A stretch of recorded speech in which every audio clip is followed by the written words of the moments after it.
হ্যাঁ, আমিও অনেক গেমস দেখতে পাইলাম যে চাঁদাবাজির অভিযোগে মির্জা আব্বাস সাহেবকে পিটাই দিয়েছে পোলাপাইন। তো এগুলো আমি আসলে নেটের মাধ্যমে দেখতে পাইছি, অনেকে গেম বানাচ্ছে। তো এটা যখন লড়াই শুরু হয় সব জায়গাতেই শুরু হয়ে যায়।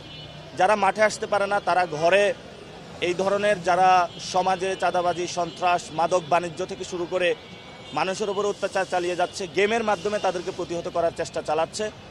সর্ব জায়গায় শুরু হয়েছে প্রতিবাদ। ইনশাআল্লাহ ২৬-এর ইলেকশনের মধ্য দিয়ে বাংলাদেশ থেকে যারা চাঁদাবাজ, সন্ত্রাস, মাদক সম্রাট যারা আছে তাদের ওয়াশ আউট হয়ে যাবে ভোটের মাধ্যমে। এ গ্রেড ক্লিংকারের কনফিডেন্স সিমেন্ট বাংলাদেশের হৃদয় জুড়ে। আমরা এখন মানুষের কাছে আমরা কি সমস্যার সমাধান করব এগুলো নিয়ে মানুষের কাছে যাচ্ছি। আপনারা দেখবেন ঠিক আমার উল্টো পাশেই একটা ময়লার বাগার। মানুষ যখন এখান দিয়ে যাচ্ছে তখন নাক টিপে তারা যেতে হচ্ছে। অর্থাৎ ঢাকা আটে বিভিন্ন জায়গায় ময়লা বিভিন্ন রাস্তার মধ্যে পড়ে থাকে। আমরা বর্জ্য ব্যবস্থাপনা ঢাকা আটে ইনশাল্লাহ সুন্দর করব। এখন আমরা শুনতে পাচ্ছি বিভিন্ন জায়গায় মাদক সম্রাটের কর্মীরা হলো মাদক নিয়ে ধরা খাচ্ছে। আমরা ঢাকা আটকে মাদক মুক্ত করব ইনশাল্লাহ। এবং সাথে সাথে এখানে নারীরা আমাদেরকে জানিয়েছেন তাদের বাসায় হলো গ্যাস থাকে না, পানি থাকে না। তো যদি এটা না থাকে তাহলে রান্না করবে কিভাবে? এর জন্য হলো আমরা গ্যাস এবং পানি সংকটের সমস্যার সমাধান করব এবং ব্যবসায়ী ভাইদেরকে আমরা নিরাপদে ঢাকা আটে ব্যবসা করার সুযোগ করে দেব। অনেক হকার্স ভাই রয়েছেন, ছিন্নমূল মানুষ রয়েছেন, তাদেরকে আমরা একটা লাইসেন্স দেব। এই লাইসেন্সের অধীনে মাল্টি কমপ্লেক্স আমরা ভবন নির্মাণ করে সেখানে তাদেরকে ভবন নিরাপদ করব এবং তাদেরকে সেখানে বরাদ্দ দিব। তাহলে ব্যবসায়ী যারা হকার্স রয়েছে তাদেরও সুবিধা হলো, মানুষও সেখানে গিয়ে মার্কেট করবে। আমরা মানুষকে কিভাবে একটা সুন্দর জীবন যাপন করা যায় ঢাকা আটে এই প্রতিশ্রুতি দিয়ে যাচ্ছি। তবে আশঙ্কার বিষয় হলো আমাদের ব্যানারগুলো রাতের বেলা হলো ছিঁড়ে ফেলছে তারা, এবং নির্বাচন কমিশনের নিয়ম রয়েছে 20টা বিলবোর্ড লাগাইতে পারবে, এর বেশি লাগানো যাবে না। কিন্তু এখানে ঢাকা আটে একজন মাদক সম্রাট রয়েছেন, উনি শত শত বিলবোর্ড লাগাচ্ছেন। এই টাকাগুলো কই থেকে আসে? মাদক বিক্রির টাকা নাকি চাঁদাবাজির টাকা? আমরা একটা প্রশ্ন রাখতে চাই। এই জন্য আমরা বলবো জনগণ আমাদেরকে কিছু টাকা দিয়েছে, আমরা ক্রাউড ফান্ডিং করেছি, সেখান থেকে টাকা দিয়ে আমরা অল্প কয়েকটা ব্যানার, পোস্টার এগুলো লাগাচ্ছি। এর মধ্যে এগুলো হলো রাতের আধারে তুলে নিয়ে যাচ্ছে। এবং আমরা এটাও শুনতে পাচ্ছি নির্বাচন কমিশন, বিএনপি বা প্রশাসন মিলেমিশে একাকার হয়ে গিয়েছে। সবচেয়ে অ্যালার্মিংয়ের একটা বিষয় হলো আমাদের নারীদের উপর আক্রমণ চলছে। মা বোনদের উপরে আক্রমণ আমরা সহ্য করব না। আমরা যথেষ্ট ধৈর্য ধারণ করতেছি এবং 12 তারিখে যারা ইলেকশন ইঞ্জিনিয়ারিং চিন্তা করবে, কেন্দ্র দখলের চিন্তা করব, আমরা ঢাকা আট এবং পুরো বাংলাদেশের জনগণকে ঐক্যবদ্ধ হওয়ার জন্য আহ্বান জানাচ্ছি। কেন্দ্র দখল যেই করতে আসবে তার হাত পা দুইটাই ভেঙে পিলারের সাথে বেঁধে রাখবেন। কারণ আমরা একটি নতুন বাংলাদেশ চাই। নতুন বাংলাদেশে আমরা কেন্দ্র দখল চাই না। এবং 15 বছর ভোট দিতে পারি নাই, আমি নিজেও প্রথমে এবার ভোট দিব। তো আমরা যদি ভোট দিতে গিয়ে দেখি কেউ কেন্দ্র দখল করতে আসছে, আমরা শক্ত হাতে তাদেরকে প্রতিরোধ করবো ইনশাআল্লাহ। ভুলেও এবার 2026-এর ইলেকশনে কেন্দ্র দখলের কেউ চিন্তা করবেন না। হ্যাঁ, আমিও অনেক গেমস দেখতে পাইলাম যে চাঁদাবাজির অভিযোগে মির্জা আব্বাস সাহেবকে পিটাই দিয়েছে পোলাপাইন। তো এগুলো আমি আসলে নেটের মাধ্যমে দেখতে পাইছি, অনেকে গেম বানাচ্ছে।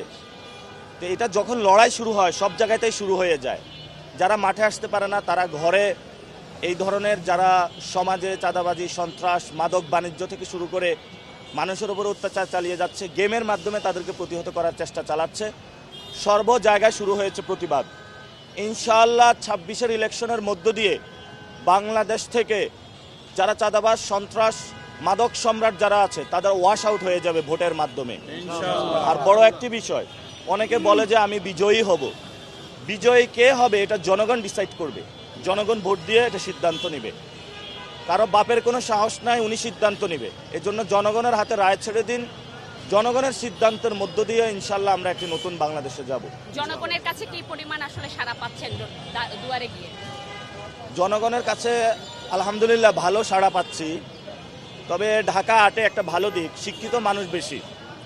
মানুষকে অনেকটা টাকা দিতে চায়। মানুষ বলে আপনার টাকা আপনার কাছে রাখুন, এসব 2 নম্বরে টাকা নিব না, এবার ভোট ক্রয় বিক্রয় চলবে না। তো তারা বলছে আমরা স্বতঃস্ফূর্তভাবে যাব, আমাদের সন্তানদের ভোট দেব। যারা আমাদের অধিকারের জন্য লড়াই করেছিল, যারা শেখ হাসিনাকে বাংলাদেশ থেকে বিদায় করেছিল, যারা বাংলাদেশে ইনসাফের রাজত্ব কায়েম করতে চায় তাদেরকে আমরা ভোট দেব। আর আরেকজন জনগণ, একজন আপা আমাকে বলেছে যে একবার মেয়র হয়েছে, একবার এমপি হয়েছে, তো বারবার ফেল যে করে, ওকে কেন এবার ভোট দিব? ব্যর্থ তো হয়েছে। শাহজাহানপুরে গিয়েছিলাম, বলে যে আমাদের এখানে কোনো উন্নয়ন হয় নাই। তো এই জন্য সেখানেও আমি বলেছি ইনশাল্লাহ এবার উন্নয়ন হবে, আমাদেরকে একবার সুযোগ দিয়ে দেখেন। আমাদের কোনো সন্ত্রাসী বাহিনী না, ইনশাল্লাহ আমরা পরিবর্তন করে দিব। কিন্তু আজকে পুরো বাংলাদেশের উদ্দেশ্যে আমরা একটা মেসেজ দিতে চাই, যেখানে যারা মাদক বাণিজ্য করে তাদেরকে আপনারা শক্ত হাতে প্রতিরোধ করুন। ঢাকা 8-এ আমরা মাদক মুক্ত ঢাকা 8 গড়ব ইনশাল্লাহ, এবং মাদকের সব সিন্ডিকেট ভেঙে দিব। এখানে যারা মাদক সিন্ডিকেট রয়েছে এবং মাদক সম্রাট নামে যিনি রয়েছেন, ওনাকে আমরা আহ্বান জানাবো, কর্মীদের হাতে অস্ত্র মাদক তুলে দিবেন না। সে কর্মী মাদক খেয়ে পরবর্তীতে আপনার উপরে আঘাত করে বসবে। এই জন্য কর্মীদেরকে মাদক থেকে দূরে রাখুন। আমরা ইনশাল্লাহ মাদক বিরোধী ক্যাম্পেইন শুরু করব। যারা এই ধরনের ঢাকা বিশ্ববিদ্যালয় স্টুডেন্টদের এরিয়া যায়া এক দলের একজন কর্মী সে মাদক সেবন করতেছে, আমরা ঢাকা 8-কে ইনশাল্লাহ মাদক মুক্ত বানাবো। এবং যদি বেশি খাইতে ইচ্ছা করে তাহলে বুড়িগঙ্গার পানি খান, কিন্তু মাদক সেবন করবেন না ঢাকা 8-এ।